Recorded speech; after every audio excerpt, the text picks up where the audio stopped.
Hey there guys, it's Omrecker, and today I'm going to go over my top games of 2013. First up, we've got a tie between Wargame Airland Battles and Company of Heroes 2. Wargame Airland Battles is one of the few RTS games that allows jets. Really awesome game where you essentially take every type of fighting vehicle and helicopter and jet and everything and just mash it all together. The only downside is there's a bit of a learning curve. It's one of the hardest RTS games in my opinion to master, just given how unforgiving it is. And then Company of Heroes 2, also an extremely impressive game. Much tighter viewpoint, obviously you're close to the battle, and really awesome visuals though, great sound effects. The only downside is they added some free-to-play aspects to it with the commanders, and they also changed the commander tree that was so awesome in the original game. But aside from that, both excellent RTS offerings in 2013. Next up, we've got Chivalry Deadliest Warrior, which expands upon the Chivalry franchise and adds a number of different classes, including samurais, pirates, Spartans, Vikings. Really, really cool game. Great to see melee combat stay strong in 2013, and hopefully we'll see even more of these types of games in 2014 as well. At number 8, we've got Bit.Trip Runner 2, Future Legend of Rhythm Alien. It's meant to be one of those endless runner type games, but it's not really endless. There's a number of different missions you've got to complete. There's bosses. The game introduces new mechanics constantly where you've got to kick through obstacles or even use high jumps, stuff like that. Really fun title, great soundtrack, and it's actually a game that I played all the way through. I can't say that about many of these types of games, but highly recommended. At number 7, we have Brothers, A Tale of Two Sons, which a lot of people know for its gimmicky control system where you control both brothers with 2 different sticks on your controller. Yes, this is a game that you need to play with controllers, but there is a very good story to this game, and beyond that, there's also a very touching soundtrack and nice art style as well. Highly recommended, even though it's a bit of a short game, but you should be able to find it on sale at this point, and, you know, just kind of let your feels hang out there a little bit. You'll enjoy it. At number 6, we've got Rising Storm for Red Orchestra 2. It takes the Red Orchestra franchise into the Pacific Theater, and it is a great FPS that it does have a bit of a learning curve as well, though. That's the only downside to it, is that it does take some getting used to when you're used to standard AAA FPS titles.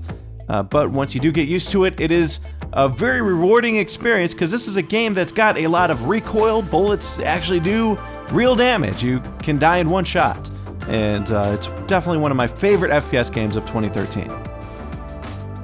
At number 5, we have Battlefield 4, which is a game I really enjoyed in 2013. Amazing visuals. It's hard to not mention that when discussing Battlefield 4. Great sound effects, great feel overall, and you know, it's one of the few games that lets you actually jump into the helicopters, the jets, the tanks, APCs, pretty much anything you want to do. Or if you just want to be on the ground, you could just be a kick-ass ground soldier and have fun doing it. Plus there's stuff like deformable terrain, collapsible structures, Levolution events, earning Battlefield 4 place number 5. At number 4, we have Splinter Cell Blacklist, believe it or not, and mainly because of the Spies vs. Mercs multiplayer modes. Yes, Ubisoft has actually got it right once again. After making such crap offerings in the multiplayer, finally they've made a good Spies vs. Mercs mode again. Super fun, and this is something that more people should be playing and experiencing because it is awesome. It's essentially team versus team, and the Spies have their gadgets, the Mercs have their gadgets, and they just kind of go at it, and the Spies have to hack, and the Mercs have to kill, and it's just awesome. It's awesome, and I hear the single-player campaign's really good too. I've just been having too much fun with multiplayer. And at number 3, we've got War Thunder, a free-to-play game that really surprised me in 2013 and that continues to surprise me even into the new year. This is a game that starts you off in biplanes and lets you tech all the way up to jets. Yes, there were some jets in World War II, and just tons of fun. It's so accessible too. It allows people to fly with just their mouse and keyboard, or if they want a realistic experience, there's realism modes as well, where you can bust out your joystick, deal with limited ammo, stuff like that. There's even historical battles. It's by far one of the most impressive free-to-play games I have ever played. Now at number 2, we've got Dota 2, one of my favorite MOBA games, and I've played them all, and I actually do like them all, but Dota 2 in 2013 took up so much of my time. I could not stop playing it. I got addicted to collecting the collectibles. Just an awesome game all around, and it is super rewarding. It punishes you for your mistakes, but it also rewards you for your mastery. And this is a game that I highly recommend to everybody. Plus, it's free to play, and they give you everything up front. You can play all the heroes. You don't have to do any grinding. The only cost in the game really comes from buying tickets to pro events or even just buying cosmetics. But aside from that, you can play everything for free. It's an awesome game all around and a real gift from Valve.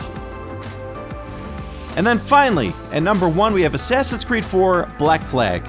Because not only does it offer a AAA single-player experience that's been deeply enriched by history, but it also has multiplayer modes that are super fun and great whether you're alone or with friends. You may have seen some of my videos. I love Assassin's Creed multiplayer modes. And again, that's on top of a great single-player experience as well. So with all things considered, it's definitely worthy of spot number 1, and it is a game that I definitely recommend that you guys check out. Well guys, I hope you enjoyed my picks of 2013. Let me know what yours are in the comments. And remember, 2013 lists are entirely about opinion. Yours is just as good as mine. I will see all of you guys next time.